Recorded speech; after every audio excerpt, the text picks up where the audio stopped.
Hello दोस्तों, नमस्कार। आप देख रहे हैं आज के मुख्य समाचार। आज 29 मार्च दिन शनिवार। आइए जान लेते हैं अब तक की सभी छोटी बड़ी खबरों को विस्तार से। केंद्र सरकार ने केंद्रीय कर्मचारियों को लेकर बड़ी खुशखबरी दी है और इसके तहत सरकार ने केंद्रीय कर्मचारियों के महंगाई भत्ते यानी डीए में 2% की वृद्धि की है। सरकार के इस फैसले के बाद अब केंद्रीय कर्मचारियों का महंगाई भत्ता 53% से बढ़कर 55% तक हो जाएगा। हालांकि केंद्रीय कर्मचारियों के महंगाई भत्तों में हुई यह बढ़ोतरी पिछले मुकाबले काफी कम है। केंद्रीय कर्मचारियों के डीए में 2% की बढ़ोतरी 7वें वेतन आयोग के रूप में हुई है। इसके अलावा केंद्र सरकार ने 8वें वेतन आयोग का भी गठन कर दिया है और यह 8वां वेतन आयोग और इसकी सिफारिशें अगले साल यानी 2026 जनवरी तक लागू होने की उम्मीद है। 7वें वेतन आयोग के तहत केंद्रीय कर्मचारियों के भत्ते में साल में 2 बार बढ़ोतरी की जाती है और इसी क्रम में महंगाई भत्ता को जुलाई 2024 में बढ़ाया गया था और उस समय महंगाई भत्ता यानी डीए को 50% से बढ़ाकर 53% तक किया गया था। बहरहाल सरकार के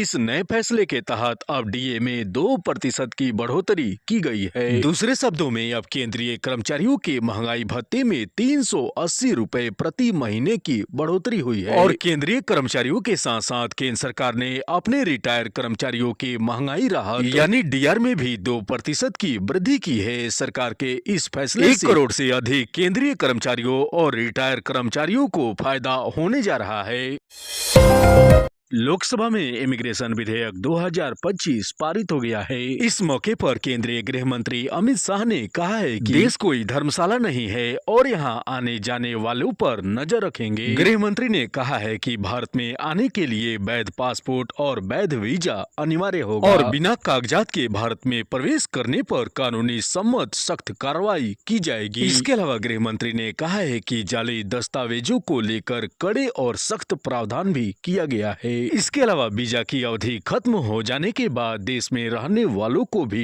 ट्रैक किया जाएगा। गृह मंत्री ने कहा है कि सरकार के पास विदेशी लोगों की घुसपैठ और भारत में आने वाले लोगों के पास वैध कागजात है अथवा नहीं, इसका जांच करने का पूरा अधिकार है। इस विधेयक के कानून बन जाने के बाद अब भारत में आने वाले लोगों का अप टू डेट संपूर्ण लेखा जोखा किया जाएगा। इसके अलावा इस विधेयक के धारा 3 में प्रवेश निषेध का भी प्रावधान किया गया है और इसके तहत कोई भी व्यक्ति यदि देश की साख अथवा राष्ट्रीय सुरक्षा के लिए खतरा बनता है तो उसे देश में प्रवेश करने की अनुमति नहीं दी जाएगी। इसके अलावा गृह मंत्री ने कहा है कि भारत कोई धर्मशाला नहीं है जहां पर कोई भी व्यक्ति किसी भी उद्देश्य से आकर बस जाए और जो देश की सुरक्षा के लिए खतरा होगा उसे रोकने का अधिकार संसद के पास है।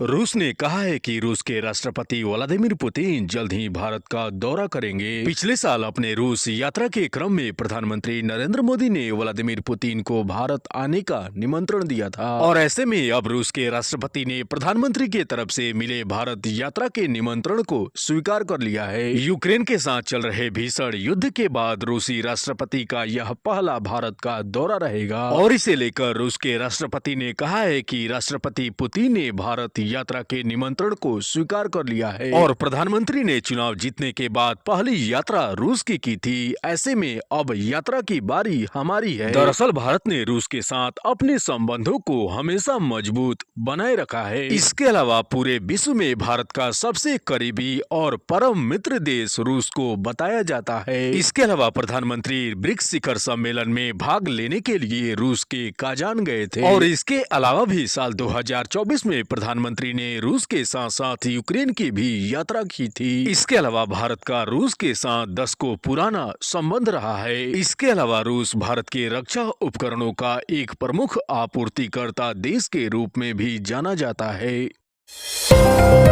रूस और यूक्रेन के बीच पिछले कई सालों से चल रहा भीषण युद्ध अब ट्रंप की मध्यस्थता से शांत होने जा रहा है। दूसरी तरफ ट्रंप की मध्यस्थता के बाद अब रूस और यूक्रेन के बीच शांति भी दिखने लगी है। यूक्रेन ने कहा है कि पिछले 2 दिनों से हमने किसी के भी ऊर्जा ठिकानों पर कोई हमला नहीं किया है। दरअसल व्हाइट हाउस ने सऊदी अरब में रूस और यूक्रेन के बीच समझौता को लेकर घोषणा किया था। इन समझौताओं में दोनों देश एक दूसरे के ऊर्जा संरचनाओं पर हमला नहीं करने को लेकर सहमत हुए थे। दरअसल अमेरिका के राष्ट्रपति चुनाव के दौरान डोनाल्ड ट्रंप ने कहा था कि अगर वे सत्ता में आते हैं तो मात्र 24 घंटे के अंदर रूस और यूक्रेन के बीच चल रहा भीषण युद्ध समाप्त कर देंगे।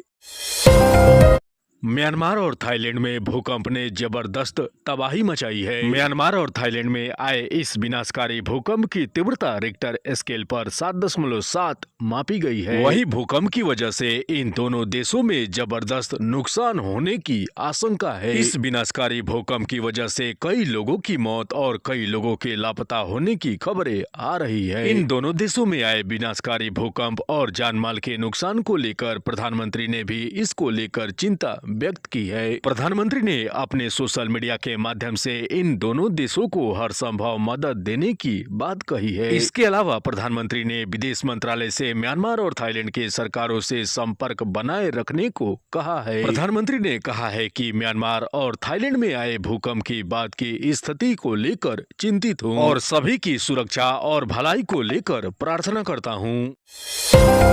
चेन्नई सुपर किंग्स और रॉयल चैलेंजर्स बेंगलोर के बीच हुए मुकाबले में बेंगलोर ने चेन्नई को कड़ी शिकस्त दे दी है। हालांकि चेन्नई सुपर किंग्स के बल्लेबाजों का बॉडी लैंग्वेज ऐसा नहीं लग रहा था कि चेन्नई सुपर किंग्स यह मुकाबला जीतने के लिए खेल रही हो। बहरहाल अब इस तरह से चेन्नई सुपर किंग्स को इस IPL 2025 की पहली हार भी मिल चुकी है और इस तरह से IPL के 9वें मुकाबले में चेन्नई को बेंगलोर ने करीब 50 रनों के बड़े अंतर से मात दी है। IPL 2025 में बेंगलोर का प्रदर्शन पिछले IPL के मुकाबले इस बार अच्छा रहा है और इस तरह से IPL 2025 में रॉयल चैलेंजर्स बेंगलोर का यह लगातार दूसरा जीत है। और दूसरी तरफ चेन्नई के चेपॉक स्टेडियम में करीब 17 सालों के बाद बेंगलोर से चेन्नई को हार मिली है। चेन्नई सुपर किंग्स को मिली इस हार का मुख्य कारण चेन्नई का बैटिंग ऑर्डर रहा है, क्योंकि टीम के खिलाड़ियों के द्वारा बैटिंग ऑर्डर का कॉम्बिनेशन लगातार फ्लॉप हो रहा था और कोई भी खिलाड़ी टिक नहीं पा रहा था। बेंगलोर ने पहले बल्लेबाजी करते हुए